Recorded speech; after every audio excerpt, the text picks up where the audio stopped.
Aho, grabe naman pagkadagkuha ni guys. Guys, napay mga dugso guys, tapos mamsa nga talakihon, mamsa nga dakog naong, napay malipunte, napay model gitabunan na tong naong, napay mamsa nga bulingit kayo, mo timbang og 30 kilos kapin.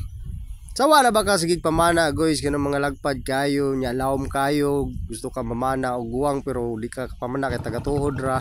Try ni nga panagat guys. Kasi mga kuha kay nga ni kadagko nga mamsa. Kaning ginagamit na mo karon nga method or kanang pamasol, tinatawag na mo pamalagdas, nylon ra na gulungan, taga di mo nga numero 13 tapos imong haod nga tulo ka dupa, numero 100 tapos na kay bato nga bugto-bugto. Kaya ragbira. Gikan sa sensor padulong sa bato ay sa kadupa kapin. So inya na ra na mong tirada guys, makakuha ka ng mga mamsa or kanang mga lapu-lapu or uban pa lugso. Tapos paunan rin ang paon mo na kanang solid ra. Solid or gwapo ka ng mga lanhuan, pero mas prepared na mo ang solid or lanhuan yun. Kay dugay siya mahurot niya, gahi po check panit.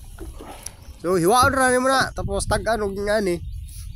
Birada na kag mamsa nga guwang kayo. Nya dili pa ka maglisod kay magpaabot ra man ka. Birada na guys siya oh. Patik, mamsa, dugso guys. Guwang kayo mga dugso, mukha na guys. Dali ra kayo na. Pag nana kay paon, imo ra nang iyariya. Ikan sa kuya. Uwi ka. Tapos pandaro niyo yung bangka. Iyariya niyo ang paon. Sa Pasig na guys. Kailangan mga Pasig lang, nasa mga 30 kadupa, 40 kadupa. Kailangan ang kaon, klase-klase lang ay usahay na pulapo, mamsa. Kadalasan na ni dugso. Pero sa inyo ang area, ay lang o area ka ng lawom kayo, basig shark yung kaon. Usahay mo kaon ba yung iho. Pero kadalasan sa mong area, so ito naman sa mong area, kung asa mga dugsuan, mamsaan.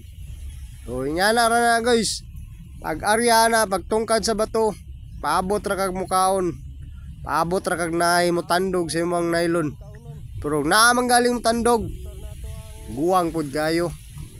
So lami kay paminawon og makabirada og dagko. Salamat kayo.